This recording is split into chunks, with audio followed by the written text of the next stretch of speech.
روس یوکرین جنگ میں قید یوکرینی فوجیوں نے اپنی رہائی کی اپیل کر دی۔ ویڈیو پیغام میں یوکرین میں موجود اہل خانہ سے یوکرینی حکومت پر دباؤ بڑھانے پر زور ان فوجیوں کو گزشتہ سال روس کے یوکرین پر حملے کے دوران ڈونباس کے علاقے سے گرفتار کیا گیا تھا۔ تفصیلات جان لیتے ہیں شاہد گھومن کی اس رپورٹ میں۔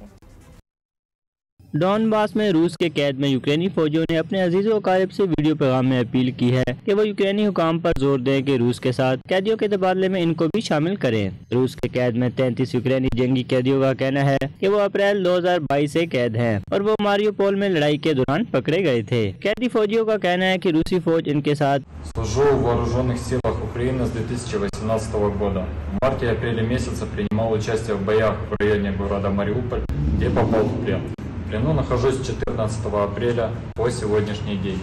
قیدی فوجیوں کا کہنا ہے کہ روسی فوج کا ان کے ساتھ رویہ مہذب ہے، لیکن ان کی قیادت ان کے بارے میں بھول گئی ہے۔ جنگی قیدیوں نے اپنے ویڈیو پیغام میں مزید کہا کہ ہم 9 ماہ سے یہاں پر قید ہیں، لیکن یوکرین کے حکام جنگی قیدیوں کا تبادلہ صرف غیر ملکی کرائے کے فوجیوں اور ازوف کے ارکان کے لیے کرتے ہیں، جبکہ عام یوکرینی فوجیوں کو نظر انداز کیا جا رہا ہے۔ قیدیوں کا مزید کہنا تھا کہ ہم روس کے قید میں ہیں اور ہمیں تبادلوں کی فہرست میں شامل نہیں کیا جا رہا۔ ہمیں امید ہے کہ کیف حکومت ہماری بات سنے گی اور بہت جلد ہمیں بھی جنگی قیدیوں کے تبادلوں میں شامل کیا جائے گا۔ شاہد گھومن، 92 نیوز، ماسکو، روس۔